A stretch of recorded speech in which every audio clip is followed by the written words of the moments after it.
Well, Mr. Vilo, first I want to respectfully disagree. Mr. Bandrog is the worst comedian ever. Ever. If he's a comedian, he's Chris Rock. I'm Will Smith. So that's where we're going with that. Don't be alarmed by all the pages. The font is really big. The first time I did this must have been several years ago, and my eyes were better. So this is like a poster I'm reading.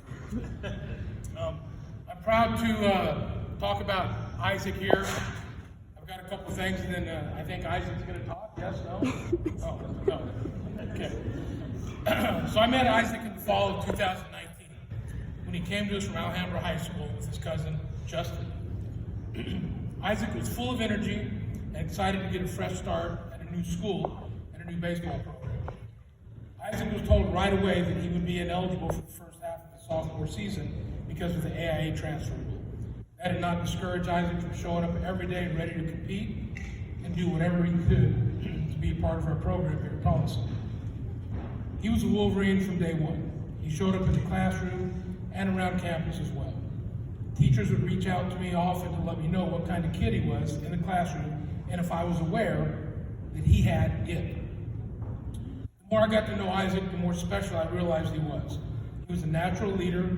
Players would go to him with their problems and issues, which sometimes weighed heavy on him. But I told him that being a leader sometimes meant just to listen, something I need to learn, as my wife tells me often.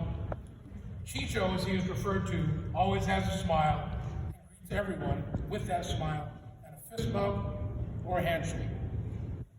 He is always there to help younger members of the team get accustomed to the harsh reality of varsity competition and how to deal with failure. When we as coaches had messages to be delivered to the team, we went to Chicho. Regardless if we were in the weight room, the track, the locker room, the classroom, or the field,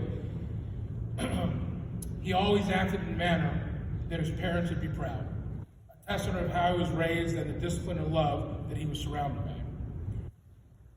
I'm a better person and a coach because of what I've learned from Chicho, and so I wrote him a little letter.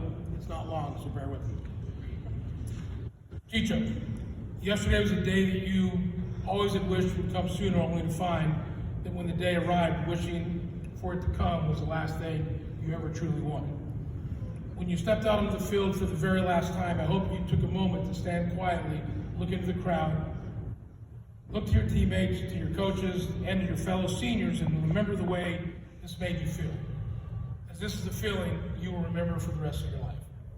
Today and every day moving forward will be filled with memories that will last you a lifetime. Today is a day bound to be filled with endless amounts of tears, both happy and sad, so let it be. Let these feelings consume you and serve as a reminder that no matter where you may go in life from this very moment, that you've made a family of your own, that you change the lives of others just by simply being in theirs. That all the little things were really big things, like the nicknames you had for your teammates, or your favorite song to sing in the Connex box that we called our clubhouse before the game. These things that never seemed to mean anything at the time are all the things that you will carry with you when you leave this place you call your home away from home.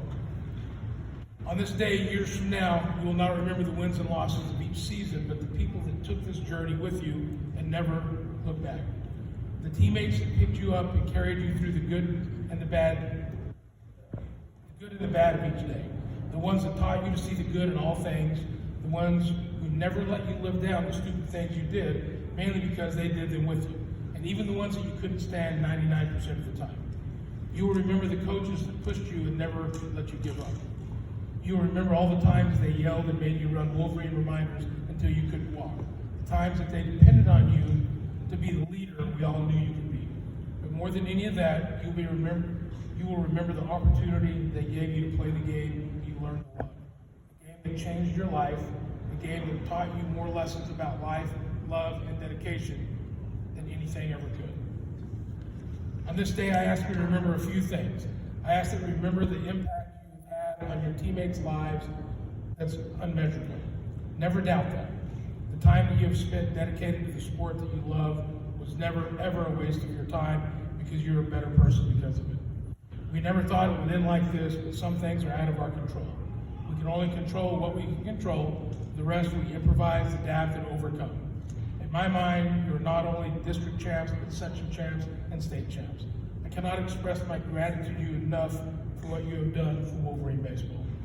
I ask you to remember that although the sadness you may hold in your heart overwhelms you, that you have found a part of you along this journey that will help you follow your dreams, whatever they may be.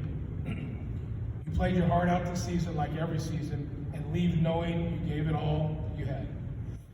Leave knowing that you were one of the lucky ones. Remember the love, remember the defeat, remember the laughs and the tears.